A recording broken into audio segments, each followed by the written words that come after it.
Alors, pour ainsi dire, bien-aimés de Dieu, toujours dans la suite de notre enseignement biblique. Et nous sommes toujours dans la problématique de savoir quels sont donc les signes d'une mauvaise technique de communication. Et cela dans la vie de couple. Alors, à présent, deuxième mauvaise technique de communication. C'est-à-dire chercher à avoir raison à tout prix et malgré tout. Bien-aimé de Dieu, j'aimerais en ce moment précis faire une mise au point. Je n'ai pas dit que la personne concernée cherche à défendre sa raison. Mais ce que je disais plutôt consiste pour cette personne à chercher à avoir raison à tout prix. En d'autres termes, je vais parler d'une personne qui, dans la vie de couple, ne reconnaît jamais son tort. En même temps, la question brûlante est de savoir, une personne peut-elle avoir raison tous les jours de sa vie? Et toujours dans cette même problématique. Mais n'est-ce pas que la sainte parole de Dieu nous enseigne de façon claire et cela en Genèse chapitre 3 verset 6 que notre bien-aimée Ève et à sa suite Adam ont consommé du fruit de l'arbre de la connaissance du bien, mais aussi du mal. Mais il y a certains bien-aimés, lorsqu'ils se comportent ainsi dans le couple, c'est-à-dire des bien-aimés qui veulent chercher à avoir raison à tout prix et qui n'ont jamais tort. Lorsque tu analyses leur attitude, tu as comme l'impression que Ève et ensuite Adam ont consommé le fruit de l'arbre de la connaissance du bien et du bien. Et non du fruit de l'arbre de la connaissance du bien et du mal. Mais pourquoi le dis-je? Mais parce que ces bien-aimés veulent toujours avoir raison. Mais ce qui veut dire qu'ils n'ont jamais eu tort dans leur vie. Tout ce qui les concerne est bien. Et c'est ce qui concerne les autres qui est mauvais. Alors, bien-aimés de Dieu, cela est une mauvaise technique de communication. Et pourquoi le dis-je aussi? Mais même l'Éternel notre Dieu que nous prétendons servir, a-t-il toujours maintenu sa raison? Et cela à tout prix? Et je repose encore la question. Est-ce que l'Éternel notre Dieu a toujours cherché à avoir raison à tout prix? Et pourquoi je repose la question? C'est dans le but de faire une mise au point, et cela par rapport malheureusement à mes contradicteurs qui aimeraient me prendre au mot pour dire, mais tu veux dire quoi? Est-ce ça dit que l'Éternel notre Dieu a une fois eu tort? Non, je n'ai jamais dit que l'Éternel notre Dieu a une fois eu tort. Mais la question brûlante est posée demain de savoir, est-ce que l'Éternel notre Dieu, malgré sa raison, a toujours cherché à maintenir cette raison, et cela à tout prix? J'espère qu'on se comprend à présent, bien-aimé en Christ. Alors, quelqu'un pourrait me poser la question brûlante de savoir, mais où est-ce que dans la sainte parole de Dieu, tu peux nous montrer que l'Éternel notre Dieu n'a pas cherché à maintenir sa raison, et cela malgré tout? Alors, bien-aimé de Dieu, pour les bons lecteurs de la Bible, lorsque nous lisons par exemple Genèse chapitre 18, du verset 17 à 33, mais la Bible nous explique une histoire très très fascinante. Et cette histoire concerne une conversation entre l'Éternel notre Dieu et son bien-aimé serviteur Abraham. Et qu'est-ce que la Bible nous enseigne? La Bible nous dit au verset 20 de Genèse chapitre 18, l'Éternel dit, le cri contre Sodome et Gomorrhe s'est accru et leur péché est énorme. Et à partir de cela, l'Éternel a décidé de descendre à Sodome et Gomorrhe pour lui-même s'acquérir de la situation et en avoir une idée nette. et ensuite décider s'il doit détruire Sodome et Gomorrhe ou pas. Alors, lorsque tu lis à présent au verset 23, notre bien-aimé patriarche Abraham s'approche de l'Éternel et dit, « Feras-tu aussi périr le juste avec le méchant ?» Voilà la question que notre bien-aimé Abraham pose à l'Éternel notre Dieu. Et cela pour l'envoyer à reconsidérer sa décision de détruire Sodome et Gomorrhe. En d'autres termes, l'Éternel notre Dieu, qui est un Dieu de justice et de sainteté, n'avait-il pas le droit de détruire Sodome et Gomorrhe qui est en train de pervertir sa création? Bien sûr que si, puisqu'il est souverain. Et personne ne peut conseiller l'Éternel. Alors l'Éternel notre Dieu avait bel et bien sa raison de détruire Sodome et Gomorrhe. Mais pourquoi enseignais-je tantôt que l'Éternel notre Dieu n'a pas toujours cherché à maintenir sa raison malgré tout, contrairement à certains chrétiens, ou bien dirais-je chrétiennes, qui n'ont jamais eu tort, et cela dans leur vie de couple? Alors je continue l'histoire. Lorsque notre bien-aimé patriarche Abraham pose cette question, en Genèse chapitre 18, verset 23, alors il commence un jeu de négociation avec l'Éternel notre Dieu en lui disant, est-ce que si on peut trouver au moins 50 justes à Sodome et Gomorrhe, est-ce que tu peux faire grâce à cette, ou bien à ces deux villes? Alors l'Éternel notre Dieu lui dit, certes que j'avais décidé de détruire ces deux villes, mais s'il s'y trouve 50 justes, je ne détruirai pas ces deux villes. Voilà une position d'humilité.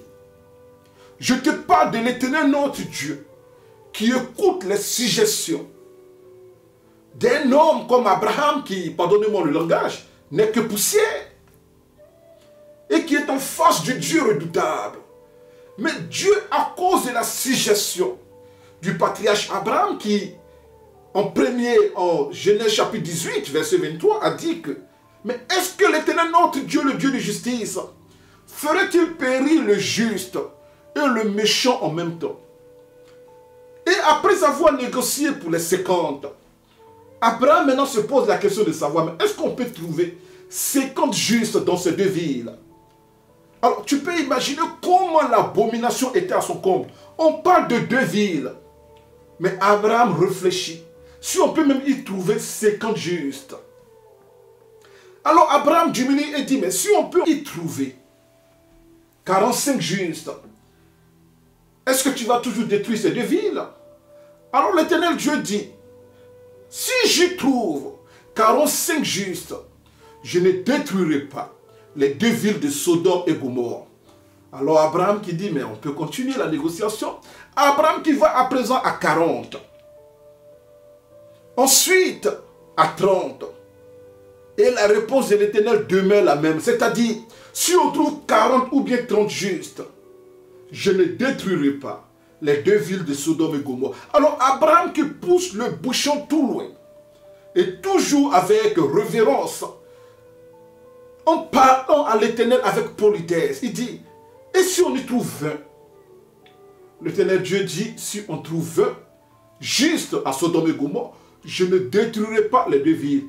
Alors il dit, mais Père, ne sois pas enflammé de colère contre tes serviteurs qui n'est que cendre et poussière. Mais et si on y trouve au moins 10? Est-ce que tu vas épargner ces deux villes? Alors l'Éternel notre Dieu dit, si on trouve 10 justes à Sodome et Gomorrhe, je ne détruirai pas ces deux villes. Voilà ce qu'on appelle l'humilité. Ce Dieu de justice et de vérité qui accepte les suggestions d'une de ses créatures. Mais alors, comment toi, pendant les disputes, ou bien pendant même de simples causeries, et cela dans ton foyer, ou bien même ailleurs, Mais pourquoi tu ne veux jamais avoir tort? Et pourquoi tu cherches toujours à avoir raison à tout prix? Parce que chercher à avoir raison ne dit pas que tu as forcément raison. Deuxième preuve biblique. Et pour revenir à l'histoire de Genèse chapitre 18, versets 17 à 33, mais malheureusement, malgré la promesse de l'Éternel que si on y trouve 10 justes, il n'allait pas détruire cette ville. Malheureusement, mais lorsque les anges de l'Éternel qui étaient partis dans ces deux villes pécheresses, s'ils sont rendus, mais ils n'ont pas pu déchiffrer 10 justes. Voilà pourquoi l'Éternel notre Dieu a détruit les deux villes de Sodome et Gomorrhe. On peut aller plus loin. On peut aller plus loin. À présent, un Exode, chapitre 31, versets 1 à 14. Mais une autre histoire fascinante qui nous démontre l'humilité de l'Éternel notre Dieu. Et c'est l'histoire du veau d'or. Qu'est-ce qui s'est passé? La Bible dit que notre bien-aimé prophète et patriarche Moïse est monté à la montagne à la rencontre de l'Éternel pour y prendre ses commandements. Mais lorsque Moïse était sur la montagne et le peuple, avec provisoirement à la tête Aaron, a remarqué que Moïse ne descendait pas de la montagne. Ils se sont dit en eux-mêmes, mais où est passé Moïse? Ce que nous allons faire à l'absence de Moïse, nous allons fabriquer notre Dieu. Et ce Dieu-là va représenter l'Éternel en notre sein. Et Aaron, qui s'est laissé guider par la convoitise idolâtre de ce peuple, a demandé mais qu'il retire tout ce qui est bijoux, tout ce qui est ornement de les oreilles. Mais ils allaient prendre ce tord, ils allaient faire fondre cela, c'est-à-dire dans un four, et ils allaient fabriquer à partir de ce tord une statue en or qu'on appelait le veau d'or. Alors ils ont exécuté les plans. Et non seulement ça, mais Aaron a construit un autel à l'honneur de cette statue. Le peuple de Dieu venait y faire des sacrifices et des holocaustes, jusqu'à même adorer cette statue. Alors l'Éternel notre Dieu qui est omniscient a dit à Moïse, c'est vrai que tu es dans ma présence, mais descends parce que ce peuple au cou raide, c'est-à-dire ce peuple rebelle, est en train de pécher contre moi, en faisant ce qui est mauvais à mes yeux, l'idolâtrie. Alors Moïse qui descend et qui se rend compte effectivement du péché de ce peuple qui a commencé à adorer la création plutôt que le Créateur, qui ont commencé à adorer une créature, c'est-à-dire un veau, même si c'était sous forme de statuette, mais plutôt que le Créateur. Alors l'Éternel notre Dieu dit à Moïse, éloigne-toi pour que je détruise ce peuple, car ce peuple est rebelle à mes yeux. Et après avoir détruit ce peuple, je ferai de toi une grande nation. En d'autres termes, l'Éternel notre Dieu avait décidé d'exterminer le peuple juif et de prendre Moïse et de le multiplier comme il le fit avec le patriarche Noé après le déluge. Alors Moïse de plaider avec l'Éternel et de dire à l'Éternel, mais s'il te plaît, Père, ne le fais pas. Et cela pour deux raisons principales. La première raison, mais les Égyptiens et tout ce peuple qui ont admiré la façon redoutable dont tu as délivré ton peuple de l'Égypte, mais ne vont-ils pas se moquer en disant que, mais est-ce pour faire périr ton peuple dans le désert que tu les as libérés du joug égyptien? Et l'Éternel notre Dieu écoutait Moïse. Et Moïse, dans sa négociation ou même dans sa plaidoyerie de dire, mais n'est-ce pas que tu as fait une promesse à Abraham, Isaac et Jacob en disant que tu allais le rendre grand et tu allais multiplier les descendances?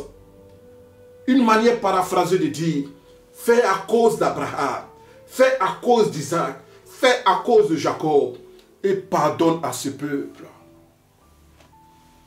Alors la Bible dit, l'Éternel notre Dieu a reconsidéré le mal qu'il avait déclaré vouloir faire à son peuple. Bien-aimé de Dieu, est-ce que tu aimerais que je reprenne? La Bible dit, l'Éternel notre Dieu. Bon, je n'aime pas ce que la Bible dit dans cette version en disant que l'Éternel se repentit du mal. Non. L'Éternel notre Dieu a tout simplement reconsidéré la décision de faire du mal à son peuple.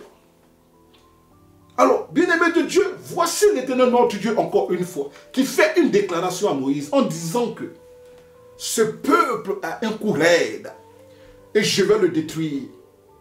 Mais dès que Moïse fait une plaidoirie et commence à clamer la clémence de l'Éternel notre Dieu, mais l'Éternel notre Dieu a reconsidéré ses voix. Il pouvait dire à Moïse, mais qui es-tu pour aller contre ma décision? Je dois chercher à avoir raison à tout prix. Qui es-tu même pour me conseiller? Mais voici encore une fois ici l'humilité de l'Éternel notre Dieu démontrée. Et cela en Exode chapitre 38, versets 1 à 14. Si ma mémoire est bonne. On peut aller plus loin. Mais quelqu'un pourrait me dire, mais ça c'est l'Ancien Testament. Et en ce qui concerne notre Seigneur de gloire, Jésus-Christ de Nazareth.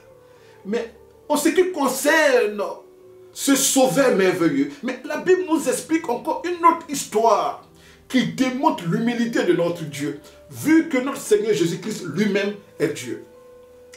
Alors la Bible dit, et cela en Matthieu chapitre 8, versets 5 à 13. La Bible dit que, tandis que le Seigneur Jésus-Christ entrait à Capernaum, il y a un centenier qui l'abordait.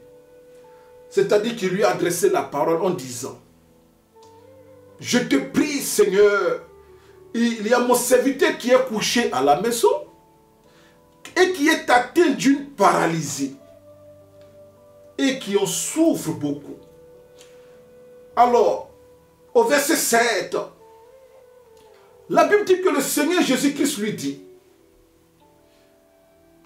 J'irai. » En d'autres termes, il va se rendre chez ce centenier et il va guérir son serviteur qui est paralytique et qui est malade et qui en souffre beaucoup.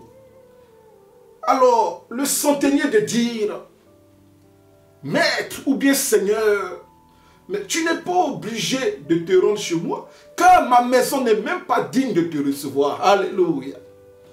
Et il lui dit, « Moi-même qui suis soldat, malgré que je sois un centenier et que j'ai des serviteurs, mais je suis aussi soumis à des supérieurs. Et j'ai aussi des soldats sous mes ordres. Alors, je dis à l'un, va, et il va. Je dis à l'autre, viens, et il vient. Et je dis à un autre de mes serviteurs, fais ceci, et il le fait. Dis seulement un mot, Père. Comme ici, on parle des démons qui sont sous ta soumission. Dis seulement un mot. Et mon serviteur sera guéri. Et le Seigneur Jésus-Christ, qui est tellement impressionné par cet enseignement, de la part d'un centenier, qui je me demande même s'il avait la loi de Moïse en lui, mais qui donne un exemple de foi. Alors le Seigneur Jésus-Christ ne dit pas, mais ce gars-là vient de mon nez en public, mais comment il peut donner un tel enseignement à moi qui l'appelle Seigneur? Alors le Seigneur le regarde et il l'apprécie et il lui dit, il n'a pas vu une telle foi en Israël. Voici ici l'humilité. Ne pas chercher à avoir raison à tout prix. Et le Seigneur lui dit, va, qu'il en soit fait selon ta foi. La Bible dit, à la minute même son serviteur est guéri. Le Seigneur lui dit, mais j'irai chez toi et je le guérirai. Il dit, tu n'as même pas besoin. Faisons ceci ou bien essayons ceci. Et sous sa suggestion, le Seigneur a prononcé seulement une parole à distance. Et son serviteur à la maison a été guéri de la paralysie. Un autre exemple avant de finir. Toujours pour démontrer que l'Éternel notre Dieu n'a jamais cherché à avoir raison, et cela à tout prix et malgré tout, comme le fait malheureusement certains maris ou bien certaines femmes, et cela dans leur foyer. Il y a une autre histoire fascinante qui nous est rencontrée en Matthieu chapitre 15, versets 21 à 28, si ma mémoire est bonne. La Bible dit que le Seigneur Jésus-Christ qui se rendait dans le territoire de Tyr et de Sidon. Sur la route de ce voyage, la Bible dit qu'il a croisé une femme cananéenne. En d'autres termes, en son temps, c'est-à-dire une pécheresse. Et la Bible dit que cette femme a crié derrière le Seigneur, « Aie pitié de moi, Seigneur, fils de David. Ma fille est cruellement tourmentée par le démon. » Alors, cette femme, malheureusement, cette mère, malgré que païenne et cananéenne, mais elle avait sa fille qui était possédée par un démon, et ce démon la tourmentait. Alors, dans sa détresse, elle a couru vers le Seigneur Jésus-Christ, qui non seulement était juif, mais elle avait la connaissance qu'il était non seulement juif, mais il était le sauveur, pas seulement des juifs, mais des nations. Alors la Bible dit, le Seigneur ne lui répondit aucun mot. Et il y a même des disciples qui ont dit, mais il faut renvoyer cette femme, qu'elle crie derrière nous, parce qu'elle criait, « Aie pitié de moi, Seigneur, fils de David, aie pitié de ma fille. » Alors le Seigneur, lorsque ses disciples lui ont demandé de renvoyer cette femme, il s'est retourné et il a dit à la femme, au verset 24, « J'ai été envoyé qu'aux brebis perdues de la maison d'Israël. » Mais lorsque le Seigneur Jésus-Christ dit cela, parce qu'en ce moment précis, il veut chercher à maintenir ce qui a été écrit dans la loi de Moïse. Mais cette femme, avec sa foi, a couru et elle est venue se prosterner devant le Seigneur en disant, « Seigneur, secours-moi. » Et le Seigneur Jésus-Christ qui voulait encore maintenir sa raison dit, au verset 26 de Matthieu chapitre 15, il dit, « Il n'est pas bien de prendre le pain des enfants et de le jeter aux petits chiens. » Waouh! C'était une parole de la loi de Moïse en disant que ce qui est réservé au peuple béni de Dieu ne devait pas profiter aux nations pécheresses.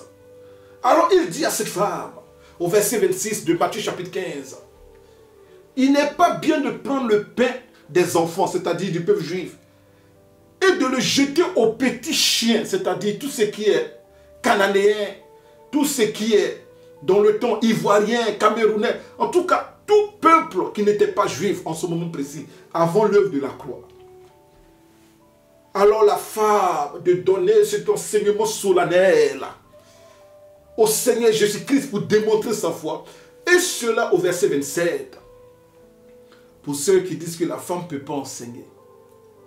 « Oui, Seigneur, dit-elle, mais les petits chiens mangent les miettes qui tombent, alléluia, de la table de leur maître. » Elle dit, oui, tu m'appelles chien à cause de la parole. Tu appelles ma fille chienne à cause de la parole. Et je sais que tu le dis ainsi parce que tu n'es pas encore allé à la croix. Car je connais ton amour pour tout le monde. Mais j'aimerais que tu fasses une exception pour moi, malgré que tu as raison. Car nous n'avons pas daigné adorer le vrai, unique et véritable Dieu, qui est l'Éternel, le Dieu d'Abraham, d'Isaac et de Jacob. Mais fais une exception pour moi, puisque même les petits chiens dont tu parles, ils peuvent aussi manger les miettes qui tombent de la table de leurs maîtres, c'est-à-dire les Juifs. Alors au verset 28, la Bible dit, le Seigneur lui dit, « Femme, ta foi est grande, qu'il te soit fait comme tu veux. » Et la Bible dit, « Et à l'heure même, sa fille fut guérie. » Alléluia. J'ai donné deux exemples dans l'Ancien Testament. De l'Éternel notre Dieu qui n'a pas cherché à avoir raison à tout prix. Et à présent, dans le Nouveau Testament, j'ai donné par ailleurs deux exemples de notre Seigneur Jésus-Christ qui n'a pas cherché à avoir raison à tout prix. Alors, si Dieu lui-même ne cherche pas à avoir raison à tout prix, alors comment toi, qui es une créature de ce Dieu, t'arranges-tu pour ne jamais avoir tort?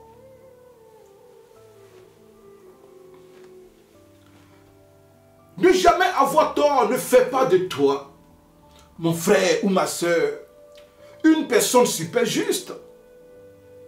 Mais dans la plupart du temps, et je précise bien, dans la plupart du temps, cela révèle ta véritable nature d'une personne hautement orgueilleuse. Voilà pourquoi un conseil bien-aimé dans le Seigneur, fais attention. Lorsque ton mari ou bien ta femme te donne de toute ton raison, même quand tu as tort, car cela flatte ton orgueil, mais en même temps, cela tend un filet, voire même un piège destructeur à ton âme. Et pourquoi le dis-je? Mais parce que la sainte parole de Dieu est claire, à la lumière de 1 Pierre chapitre 5 verset 5. La Bible dit quoi? Dans tous vos rapports mutuels, revêtez-vous d'humilité. Et pourquoi? Car Dieu résiste aux orgueilleux, mais il fait grâce aux humbles.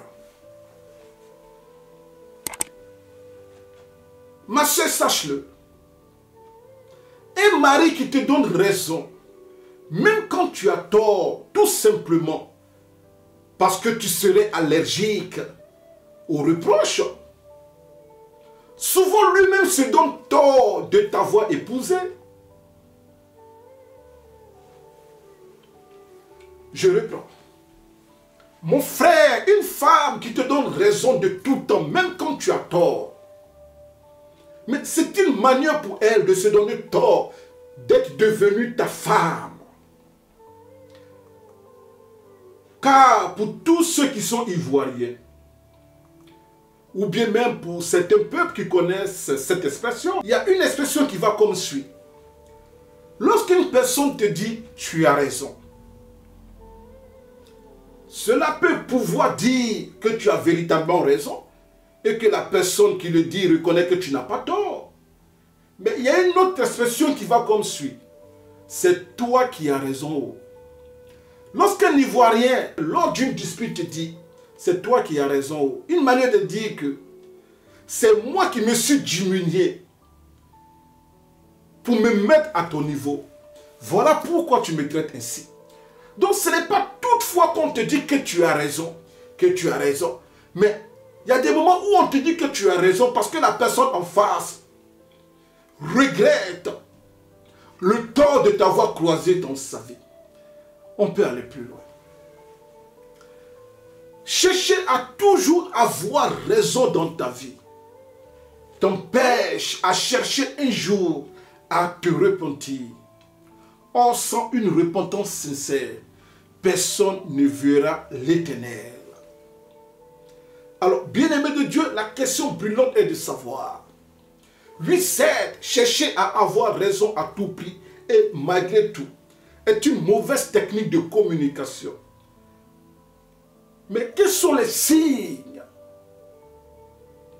dans le foyer, voire même dans le mariage, d'une personne, que ce soit le mari ou la femme? Quels sont les signes d'une personne qui cherche à avoir raison à tout prix et malgré tout,